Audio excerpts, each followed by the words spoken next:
The war room of the Ralthak flagship hummed with excited chatter as dozens of alien warriors gathered around the central holographic display. Commander Vorth's 4 eyes gleamed with predatory satisfaction as he studied the image floating before them. A single human vessel drifted helplessly in the void, its hull dark and lifeless against the backdrop of distant stars. "Look at this pathetic sight," Vorth growled, his voice carrying the harsh undertones that marked his species as apex predators. One small ship, alone and defenseless, in our territory. The other Ralthak officers clicked their mandibles in agreement, their scaled faces showing the same cruel anticipation that had preceded the conquest of 47 star systems. The intelligence report scrolled across secondary displays, each line of data reinforcing their confidence. The vessel registered as a civilian transport, probably carrying mining equipment or raw materials from the outer colonies. Its energy signature was minimal, consistent with a ship running on emergency power. No weapons detected, no escort vessels, no distress signals being transmitted. "These humans," spat Subcommander Crix, his claws clicking against the metal console. "They send their cargo ships into dangerous space with no protection. They are even more foolish than we believed." The assembled warriors rumbled their approval, already imagining the easy victory that awaited them.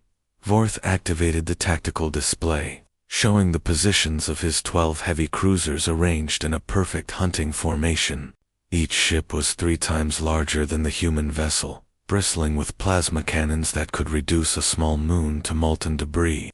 The Crimson Talon alone carried enough firepower to glass an entire planet's surface. The human ship appeared, on their sensors, as the UES Defiant, a name that seemed almost insulting given its current helpless state. Vorth had studied human psychology during his rise through the military ranks, and he knew these mammals often chose grandiose names to compensate for their obvious weaknesses.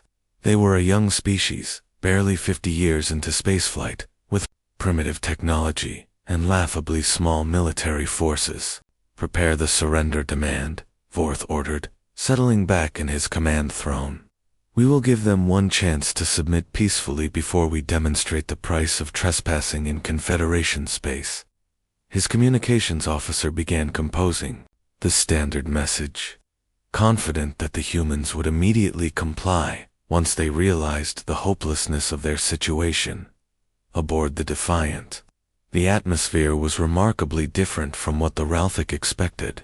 Captain Reed stood calmly at the navigation console, his weathered hands moving steadily across the controls as he made final adjustments to their position. The bridge crew worked quietly at their stations, their movements precise and unhurried, despite the approaching alien fleet. "Sir, we're receiving a transmission from the lead Ralthak vessel," reported Communications Officer Blake, her voice steady and professional. "They're demanding our immediate surrender and threatening to destroy us if we resist." She looked up from her console with a slight smile that seemed oddly out of place given their apparent predicament. Reed nodded thoughtfully, as if he had been expecting this development all along. "Open a channel, Blake. Let's be polite to our guests." He straightened his uniform jacket and faced the main view screen, waiting for the connection to establish. Around him, the crew continued their preparations with the calm efficiency of people who had done this many times before. The Ralthak commander's image appeared on screen, his reptilian features twisted in what humans had learned to recognize as their equivalent of a predatory grin. Vorth spoke in heavily accented standard, his words dripping with contempt and barely contained violence. "Human vessel, you are surrounded and outgunned. Power down your systems and prepare to be boarded. Any resistance will result in your immediate destruction." Reed smiled pleasantly, his hands clasped behind his back in a relaxed posture that seemed almost casual. "Commander, I appreciate your concern for our well-being, but I'm afraid we must respectfully decline your generous offer." His tone was conversational, as if he were discussing the weather rather than facing annihilation. "Perhaps you might consider withdrawing your forces and continuing on your way." I believe that would be in everyone's best interest. The alien commander's eyes widened with disbelief. His mandibles clicking rapidly in what the humans had learned indicated extreme agitation. No species had ever refused a Ralthak surrender demand, especially when facing such overwhelming odds. Vorth had expected groveling, pleading, perhaps even attempted bribery, but certainly not this calm rejection of reality. "You dare mock the Confederation?" Vorth roared, his voice causing feedback through the communication system. "Your primitive species will learn the price of defiance. All ships, attack formation, Gamma. Prepare to demonstrate why the galaxy fears our might." The transmission cut abruptly, leaving the human bridge in silence. Reed turned to his tactical officer with the same unhurried manner he had maintained throughout the exchange.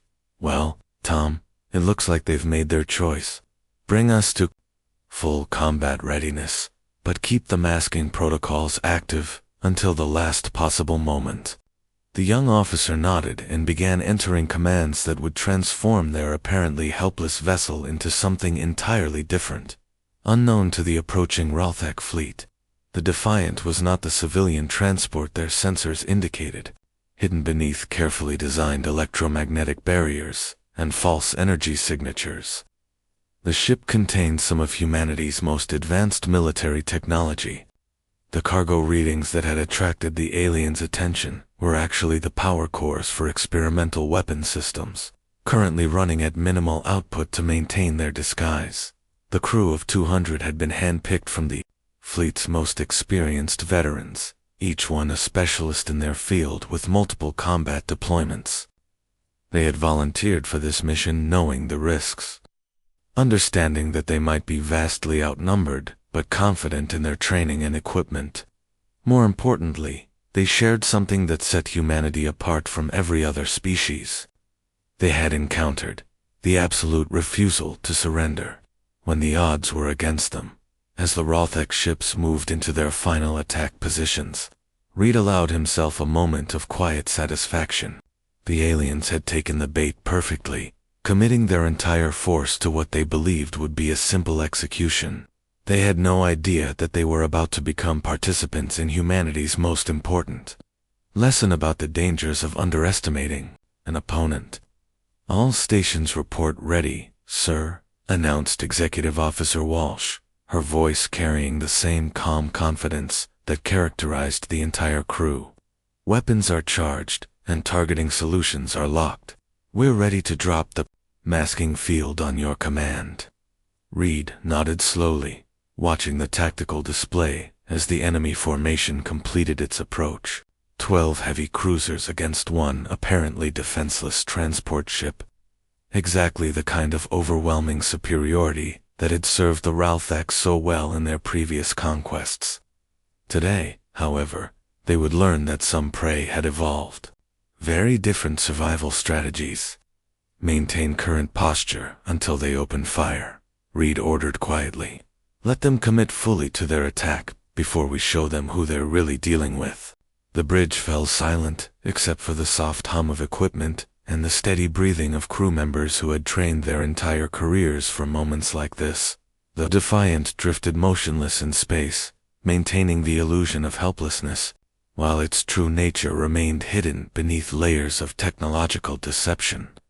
In a few moments, the Ralthak would discover that attacking a human warship was anything but simple, and the lesson they learned would echo throughout the galaxy for generations to come. Space erupted in brilliant flashes as 12 Ralthak plasma cannons fired simultaneously, their combined energy output capable of vaporizing a small asteroid.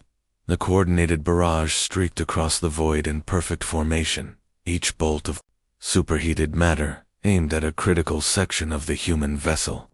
Commander Vorth watched from his command throne, already composing the victory report he would send to High Command. The plasma struck the Defiant with devastating force, creating a sphere of incandescent energy that should have reduced the ship to its component atoms. Instead, something impossible happened. The human vessel's hull suddenly blazed with ethereal blue light as hidden shield generators came online, their crystalline matrices absorbing and redistributing the massive energy discharge across the ship's entire surface. "What is this?" Vorth snarled, his 4 eyes fixed on the tactical display where the human ship continued to exist, despite taking a full fleet barrage. The Defiant had not only survived the attack, but appeared completely undamaged, its hull gleaming with residual energy that pulsed like a living heartbeat aboard the human ship. Captain Reed calmly brushed a speck of dust from his uniform sleeve, as the bridge lights flickered momentarily from the energy absorption. "Well, that was rude," he observed mildly, as if commenting on poor table manners rather than a lethal attack. "Tom, I think it's time we returned their greeting. Drop the masking field and show them what they're really facing." The transformation was spectacular and terrifying. The Defiant's outer hull began to shift and reconfigure as armor plating retracted to reveal weapon ports that had been invisible moments before. Hidden compartments opened like mechanical flowers, exposing the barrels of rail guns that emerged from concealed housings with predatory grace. The ship's energy signature spiked dramatically as its true power came online, revealing a vessel that was anything but the helpless transport the Ralthak had expected. "Impossible," whispered Subcommander Crix, his scaled hands trembling as he stared at the sensor readings. "Our intelligence was perfect. That ship registered as a civilian vessel carrying mining equipment." The tactical display now showed a completely different picture, with the human ship's combat rating jumping from negligible to extremely dangerous in the span of seconds. Reed smiled as he watched the confusion spreading through the enemy formation. "The beauty of deception, gentlemen, is that it only works if your opponent believes they understand what they're seeing." He turned to his weapons officer with the same casual manner he might use to order coffee. "Give them a demonstration of human engineering, Lieutenant. Target their flagship's weapon systems." The Defiant's rail guns charged with a distinctive whine that seemed to resonate through space itself, their magnetic coils building energy that would accelerate solid projectiles to 30% of light speed. This was humanity's answer to the galaxy's energy-based weapons technology, kinetic force, so pure and overwhelming that no known shielding could deflect it. The first human salvo fired with mechanical precision, each tungsten carbide penetrator following a trajectory calculated by computers that could predict planetary orbits centuries in advance. The aliens had built their defenses around stopping energy weapons, plasma bolts, and particle beams. They had never encountered an enemy that simply threw very heavy objects very fast. The Crimson Talon shuddered as 3 railgun rounds punched through its shields, as if they were made of paper. The kinetic penetrators carved perfect cylindrical holes through the massive ship from bow to stern, their passage so clean and precise that it took several seconds for the damage to become apparent. When it did, the results were catastrophic. Atmosphere vented from dozens of breaches as the flagship's structural integrity collapsed in a cascade of failures. Emergency lights flickered across its hull as power systems failed and internal explosions began tearing the ship apart from within. Commander Vorth found himself thrown from his command throne as the deck plates buckled beneath his feet. The other Ralthak ships fared no better. Human gunners, trained in three-dimensional tactical thinking and blessed with reflexes honed by countless hours of simulation, placed their shots with surgical accuracy. Each round targeted critical systems, weapon mounts, or structural weak points that had been identified through careful observation during the missile approach. Within 30 seconds of opening fire, 3 Ralthak cruisers were dead, hulks drifting. In space, their crews either killed instantly or struggling desperately to maintain life support. 2 more ships suffered severe damage that left them effectively combat ineffective, their weapon systems destroyed and their hulls cracked like broken eggs. "Status report," Red requested calmly, as if the devastating display of firepower had been nothing more than a routine training exercise. Around him, the bridge crew continued their work with professional efficiency. Monitoring systems, and preparing for the enemy's inevitable counterattack. "All weapon systems functioning normally, sir," reported the tactical officer. "We've expended 12% of our railgun ammunition and shield generators are operating at 60% capacity. No damage to report." His voice carried the same steady confidence that seemed to characterize every member of the human crew. Commander Vorth dragged himself upright amid the wreckage of his command center, his uniform torn and his pride shattered, along with his flagship. Emergency lighting cast eerie shadows across the smoke-filled bridge as damage. Control teams worked frantically to maintain basic ship functions. Half his fleet was gone, destroyed or crippled in less than a minute by weapons that defied every tactical principle he had learned. "All ships, evasive maneuvers," he commanded through gritted teeth, his voice hoarse from breathing smoke and defeat. "Spread formation and prepare for concentrated fire on the human vessel. They cannot possibly maintain that rate of fire indefinitely." Even as he spoke the words, Vorth felt doubt creeping into his thoughts like poison.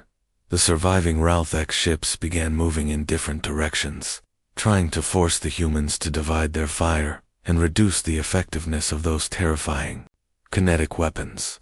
It was sound, tactical thinking based on centuries of successful warfare, but it assumed they were fighting an enemy that followed conventional rules. Reed watched the alien formations scatter with amused interest, his hands clasped behind his back in a posture that suggested he was enjoying the tactical puzzle presented by their opponents. "Interesting approach," he mused aloud. "They're trying to use their numbers advantage to overwhelm our targeting systems. Tom, deploy the hunters and show them why that won't work."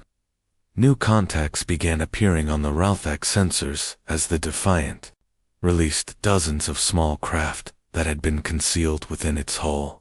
These were not simple fighter squadrons, but autonomous drone units that moved with pack-hunting coordination. Their artificial intelligence networks, sharing targeting data and tactical information in real time, the drones scattered across the battlefield like mechanical predators, their behavior patterns eerily reminiscent of earth wolves surrounding prey. They moved with purpose and intelligence that unnerved the Ralthek crews, adapting their attack patterns based on each ship's defensive response and learning from every engagement. "What manner of sorcery is this?" Crix whispered, watching the tactical display as the human drones demonstrated coordination that seemed impossible for unmanned craft. They were not simply following pre-programmed instructions, but actively thinking, planning, and executing complex maneuvers that suggested genuine intelligence.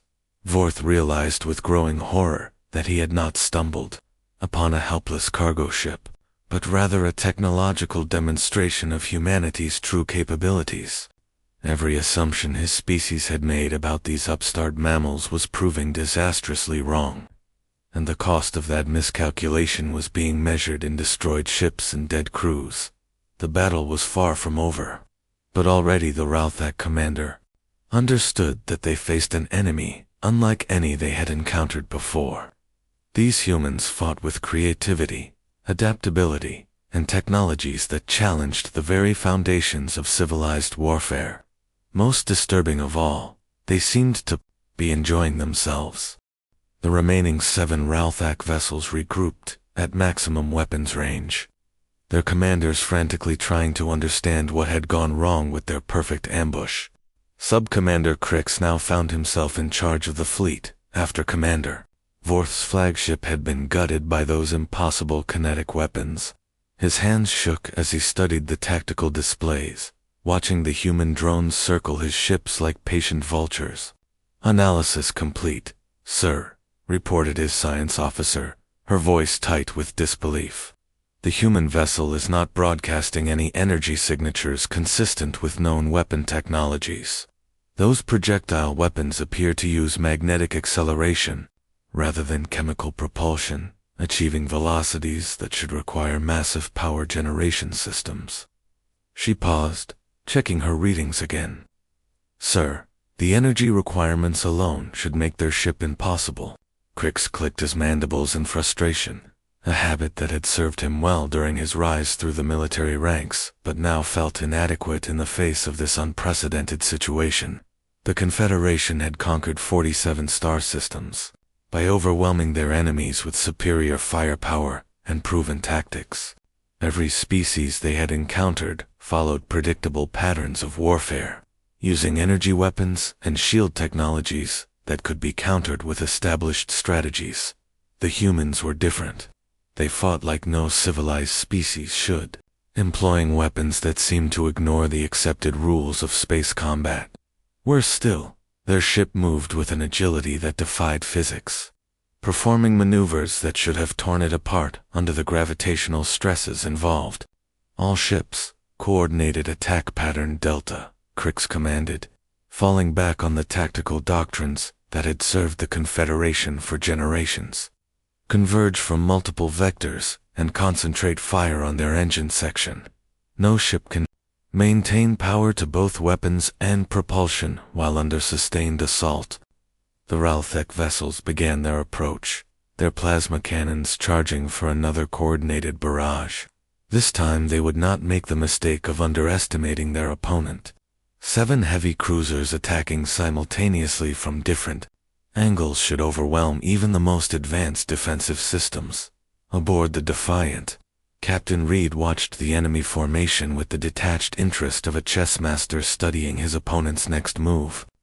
The aliens were adapting to their initial shock, falling back on proven military principles that had served them well in previous conflicts. Unfortunately for them, they were still thinking like civilized warriors rather than the creative problem solvers that evolution had shaped humanity to become. "They're trying to divide our attention," observed Executive Officer Walsh, her fingers dancing across her control console as she monitored the approaching ships. "Classic multi-vector assault, designed to force us into a defensive posture while they pound us with concentrated firepower." Reed smiled, the expression carrying more predatory satisfaction than his calm demeanor usually revealed.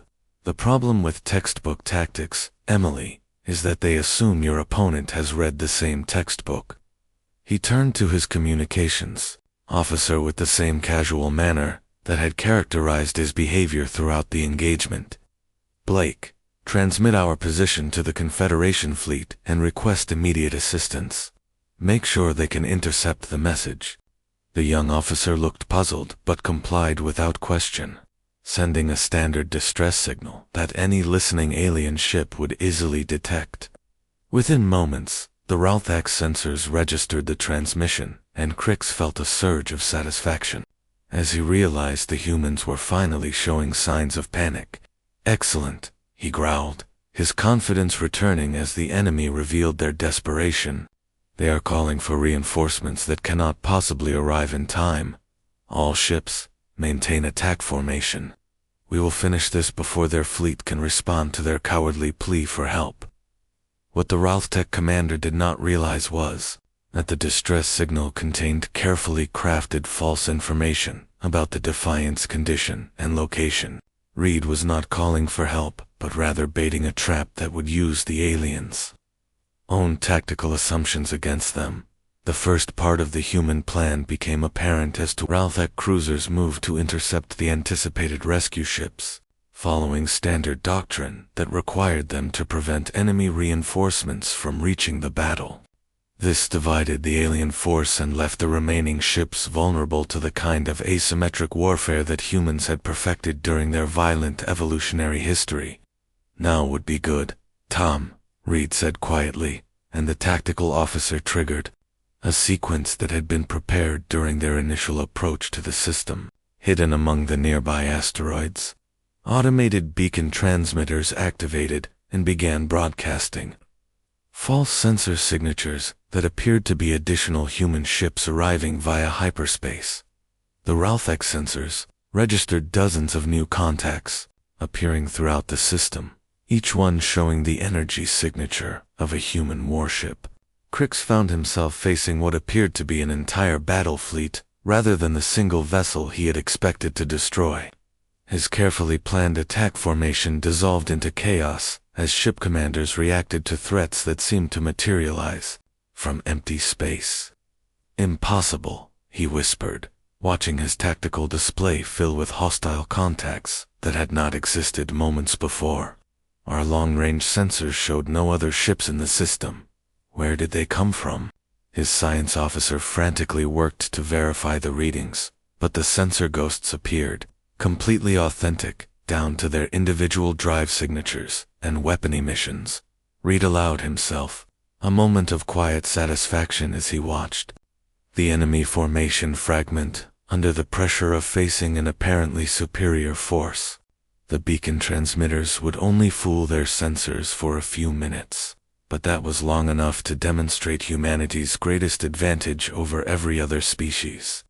They had encountered the ability to think creatively under pressure, while the Ralthak ships struggled to reorganize their attack against multiple phantom targets. The Defiance drone swarms struck with coordinated precision. The small craft had been quietly positioning themselves during the confusion, using the asteroid field for cover while their artificial intelligence networks calculated optimal attack vectors. Each drone carried enough firepower to cripple a cruiser's weapon systems, but more importantly, they attacked with the kind of pack coordination that had allowed Earth wolves to bring down prey many times their size. They struck simultaneously at carefully chosen weak points, their targeting data shared instantly across the network to maximize damage and minimize waste. The Ralthak ships found themselves under attack from directions they had not anticipated, their sensors overwhelmed by false contacts, while real threats carved through their defenses with surgical precision. 2 more cruisers suffered critical damage as the drones exploited the chaos created by the Phantom Fleet. Their weapon systems destroyed, and their hulls breached in dozens of places. "This is not warfare," Crix snarled, his voice carrying the frustrated rage of a predator that had discovered its prey was actually the hunter. "This is trickery and deception, unworthy of honorable warriors." His words carried the bitter taste of defeat, even though the battle was far from over. Reed heard the alien commander's transmission and felt compelled to respond, his voice carrying the patient tone of a teacher correcting a student's misconception. "Commander, warfare is problem-solving under extreme pressure.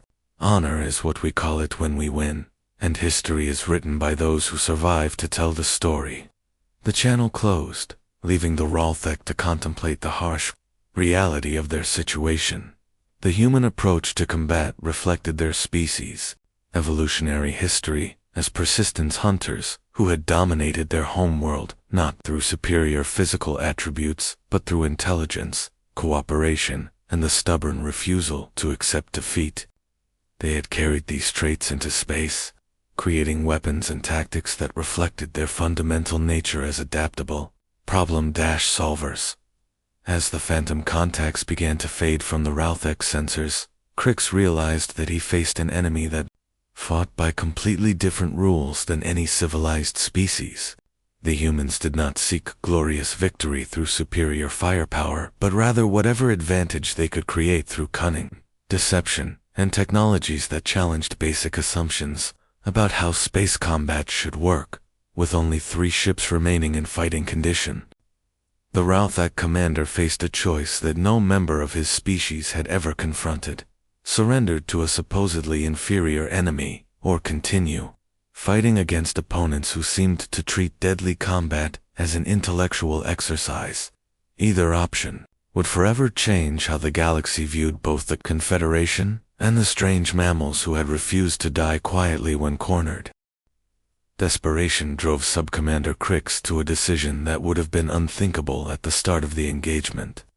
With only 3 battered ships remaining from his original fleet of 12, facing an enemy that seemed to defy every principle of civilized warfare, he chose the final option available to a Ralthak warrior: the death charge. "All remaining vessels, prepare for ramming speed," he commanded, his voice carrying the grim resolve of a predator backed into a corner.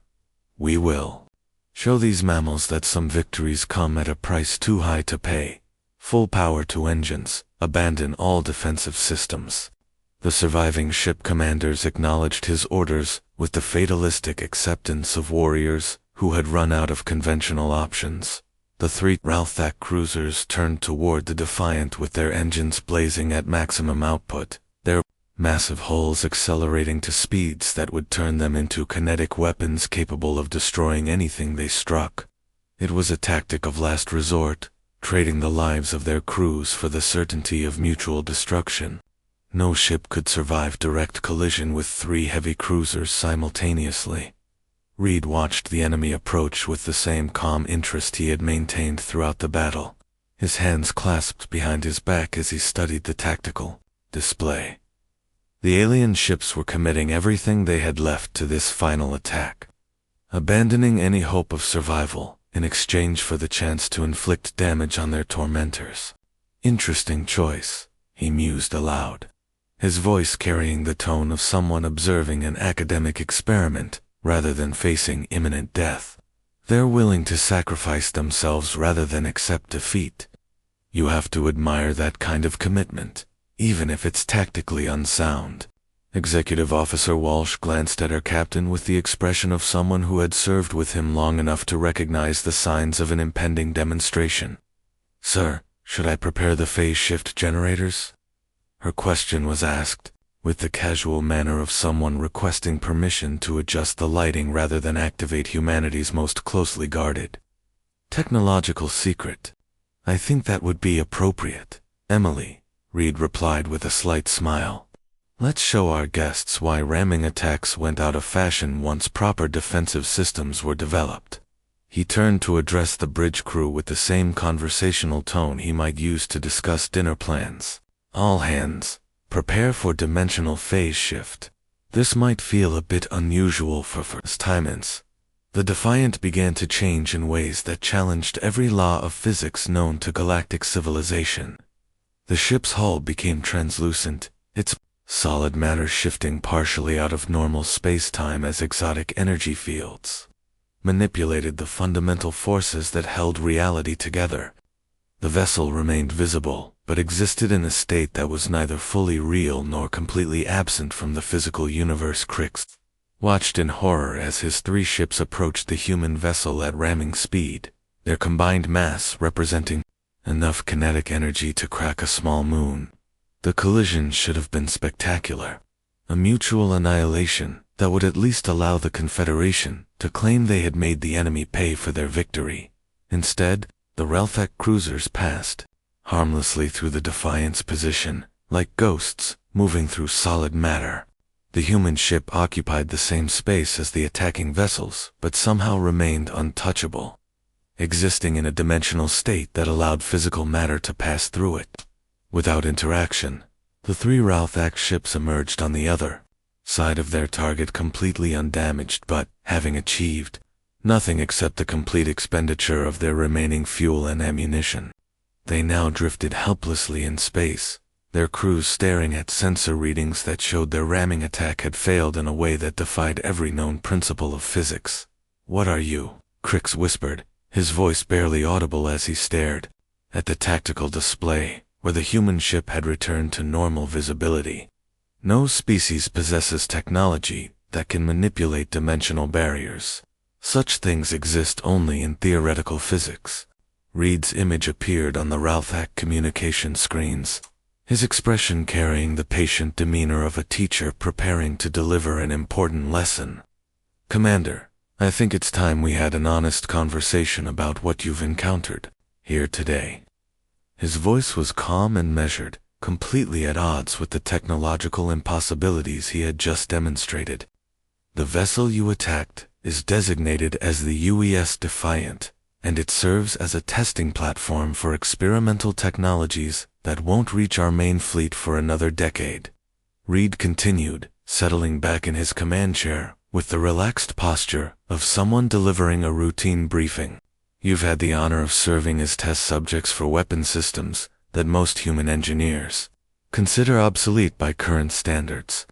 The revelation struck the surviving Ralthak crews like a physical blow. Everything they had witnessed, all the impossible technologies and unconventional tactics, represented outdated human military capabilities. If this single experimental vessel could destroy an entire fleet, what would happen when they faced humanity's actual military forces? "You're lying," Crix snarled, though his words carried more desperation than conviction. No species could advance so quickly from primitive spaceflight to technologies that exceed our most advanced theoretical research. It is impossible. Even as he spoke, however, the alien commander knew he was trying to deny evidence that his own sensors had recorded. Red smiled with genuine warmth, the expression of someone who appreciated his opponent's difficulty in accepting an unpleasant truth. "Commander, 40 years ago your intelligence services were correct when they classified humanity as a minor species with limited technological capabilities. What they failed to account for was our rate of advancement and our particular talent for unconventional solutions to complex problems." The human captain gestured to his bridge crew, who continued their duties with the professional calm that had characterized their behavior throughout the engagement. "These people represent the fourth generation of humans to serve aboard. Their grandparents were still learning how to navigate in three-dimensional space when your species was conquering star systems. Evolution is not always a gradual process." As if summoned by Reed's words, new contacts began appearing on the Ralthak sensors as human ships emerged from hyperspace at the edge of the system. These were not the phantom signals that had confused them earlier, but real vessels, whose energy signatures dwarfed even the experimental destroyer that had devastated their fleet. 12 ships of the line materialized in perfect formation, each one representing the current generation of human military technology. They were larger than the Defiant, their hulls bristling with weapons that made the experimental vessel's arsenal look restrained by comparison. Most unsettling of all, they moved with the coordinated precision of a single organism rather than individual ships. "The Third Fleet was conducting exercises in the next system when we transmitted our status report," Reed explained conversationally, as if the arrival of a full battle group was nothing more than a convenient coincidence. "I thought you might appreciate the opportunity to observe the difference between experimental technology and production models." Crix stared at the tactical display as the human fleet took up positions around his helpless ships, their weapon systems powered, but not yet targeting the disabled Ralthak vessels.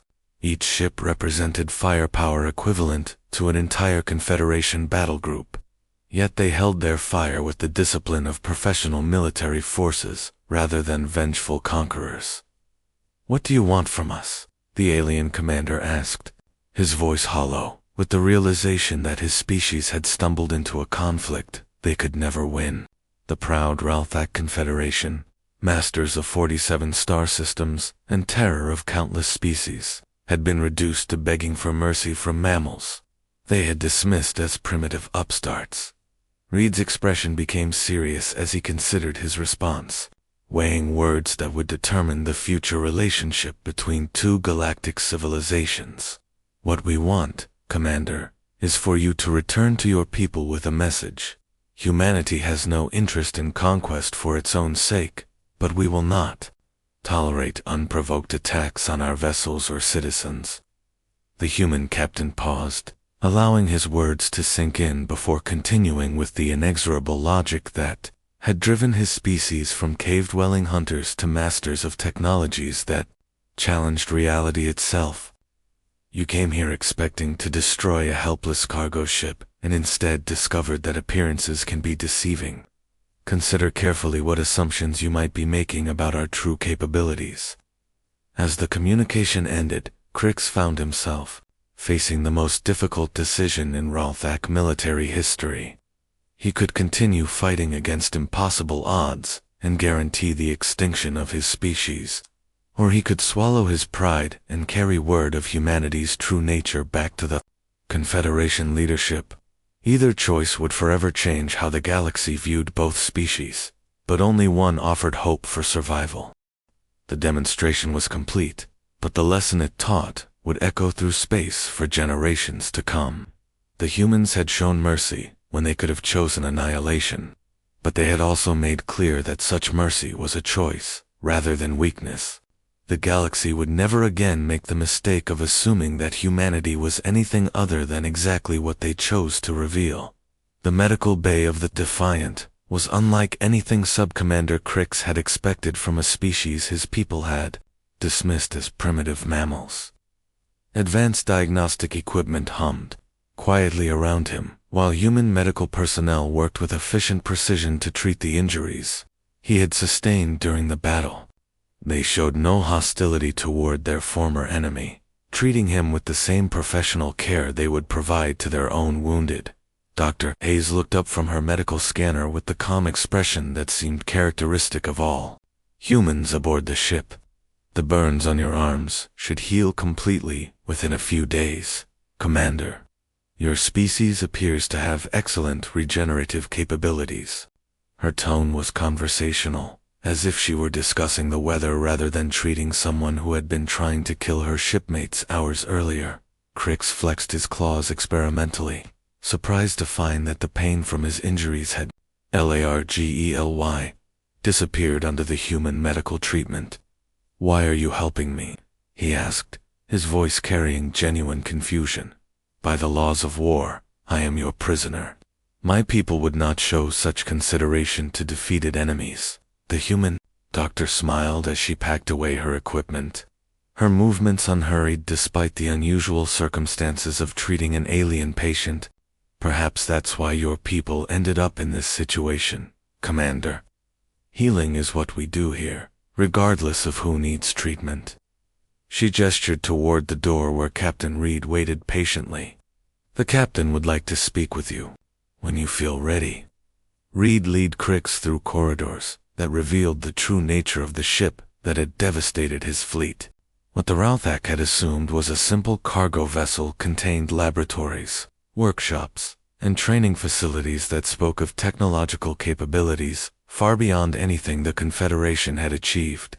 Crew members moved with purpose and discipline, their behavior reflecting the kind of institutional confidence that came from knowing they served aboard one of the most advanced vessels in known space.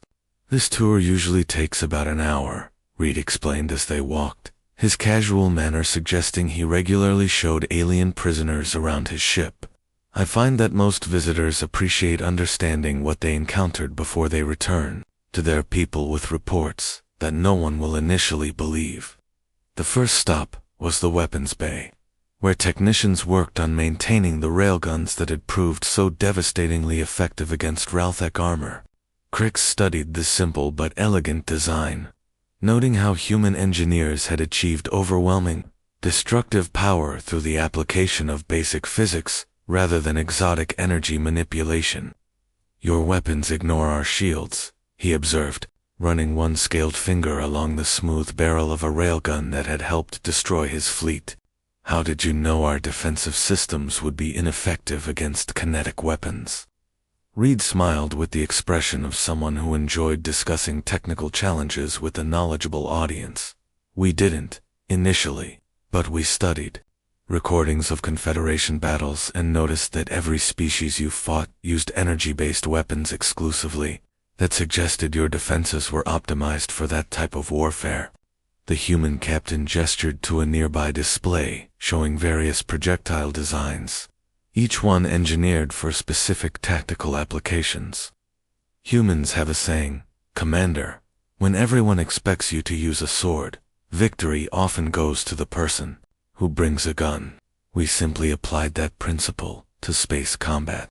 Their next destination was the engineering section, where Crix encountered technologies that challenged his understanding of what was physically possible.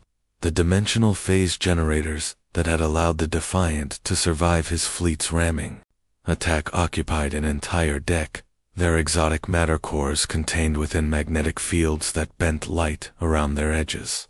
"This is beyond theoretical physics," Crix whispered as he studied the incomprehensible machinery. "Our best scientists have proposed dimensional manipulation as a distant possibility, perhaps achievable after centuries of research. How did your species master such technologies so quickly?" Chief Engineer Park looked up from a control console with the easy confidence of someone completely at home among impossibly advanced equipment. Trial and error, mostly. We humans have a tendency to try things that probably shouldn't work, and sometimes we get surprised by the results. She gestured toward the phase generators with obvious pride. These particular systems grew out of research into faster-than-light communication networks. Reed led his guest to the observation deck, where they could look out at the human battle fleet that had arrived to support the Defiant. 12 ships of the line hung motionless in space, their hulls reflecting starlight with the patient menace of sleeping predators. Each vessel represented technological capabilities that dwarfed anything the Ralthak Confederation could deploy. "Your experimental ship destroyed my entire fleet," Crix said quietly, his voice carrying the weight of military professional, acknowledging superior capability. "What would happen if the Confederation faced your actual military forces?" The human captain was silent for a long moment, considering his response with the care of someone who understood that his words might determine the future of galactic civilization. "Commander, the Defiant is a test platform for systems that we consider interesting, but not particularly practical for large-scale deployment. Those ships out there represent our current production models." Reed gestured toward the fleet with a casual wave that somehow made his words even more unsettling. "Each one carries enough firepower to sterilize a planet's surface, and they're designed to work in coordinated groups that share targeting data and tactical information instantaneously. More importantly, they're crewed by people who chose military service because they wanted to test themselves against the most challenging problems the universe could offer." The alien commander absorbed this information with the growing realization that his species had stumbled into a conflict they could never win through conventional means. The Confederation's military doctrine was based on overwhelming enemies through superior numbers and established tactics, but the humans fought by principles that made traditional approaches irrelevant. "What do you want from the Confederation?" Crix asked, turning away from the observation window to face his host directly. "Your species could clearly conquer our space if you chose to do so. Why show mercy to enemies who would not have spared you?" Reed smiled with genuine warmth, the expression of someone who had been hoping for exactly that question. "Commander, conquest is expensive and ultimately pointless. We prefer to spend our resources on exploration, research, and building things rather than destroying them. However, we will not tolerate unprovoked attacks on our citizens or vessels." The human captain activated a holographic display, showing star charts that revealed the true scope of his species' expansion into galactic space. Human colonies, research stations, and military bases dotted regions of space that the Confederation had assumed were empty wilderness. The mammals had been quietly establishing themselves throughout the galaxy while other species focused on territorial conflicts. "We've been watching the Confederation for several years, studying your expansion patterns and military capabilities," Reed continued, his tone carrying the patient explanation of a teacher working with a particularly slow student. "Your attack on what you believed was a helpless cargo ship was neither unexpected nor unprovoked from our perspective." Crix felt his blood chill as he realized the implications of the captain's words. The humans had not stumbled into Confederation space by accident, but had been deliberately monitoring Ralthak activities while remaining undetected. The ambush that had destroyed his fleet had been carefully planned by opponents who understood his people better than they understood themselves. "You used us," he said, his voice carrying a mixture of admiration and horror. "This entire encounter was designed to demonstrate your capabilities while testing our military response. We were never hunting prey, but rather walking into an elaborate trap." Reed nodded with the expression of someone pleased to see understanding dawn in his student's eyes. The Defiant's mission was to evaluate Confederation military doctrine and provide your leadership with information. They need to make informed decisions about future interactions with humanity. You've helped us accomplish both objectives. The conversation was interrupted by the arrival of a human shuttlecraft that docked with the Defiant's main airlock. Crix watched through the observation windows as his surviving crew members were transferred from the human fleet ships, where they had been receiving medical treatment and temporary accommodation. Your people are free to return to Confederation space, with a complete sensor record of this engagement, Reed explained as they walked toward the docking bay. We've also included technical specifications for some of our older defensive technologies, along with a formal proposal for establishing diplomatic relations between our species. The alien commander studied the data storage device Reed handed him, recognizing it as containing information that would revolutionize his people's understanding of what was possible in both warfare and peaceful technological development. The humans were offering knowledge that could advance Confederation science by decades, in exchange for nothing more than a promise to avoid future unprovoked aggression. Why trust us with such valuable information? Crix asked as he prepared to board the shuttle that would carry him home with news that would shake the foundation of Ralthek's civilization. How do you know we won't use these technologies to build weapons capable of threatening your people? Reed's smile carried the quiet confidence of someone who had considered every possible contingency and found them all manageable. Commander, the technologies we're sharing with you are roughly equivalent to what humanity was using 20 years ago. If the Confederation chooses to pursue aggressive expansion rather than peaceful coexistence, you'll discover that we've had time to develop rather more impressive defensive measures. As the shuttle departed with its cargo of enlightened enemies, Reed stood on the observation deck watching the small craft disappear into hyperspace. The demonstration was complete, but the real test would come when the Ralthek leadership decided how to respond to their new understanding of humanity's place in the galactic order. Within days, the first diplomatic transmission from Confederation space reached human colonies, requesting formal negotiations for a non-aggression pact and technological exchange program. The message was brief, but historically significant. The proud Ralthek, conquerors of 47 star systems, formally acknowledged that some prey species had evolved beyond the reach of traditional predators. The galaxy would never again make the mistake of assuming that humanity was anything other than what they chose to reveal, and the age of casual interstellar aggression quietly came to an end as word spread that the newest players in galactic politics had decided that some lessons were best taught only once.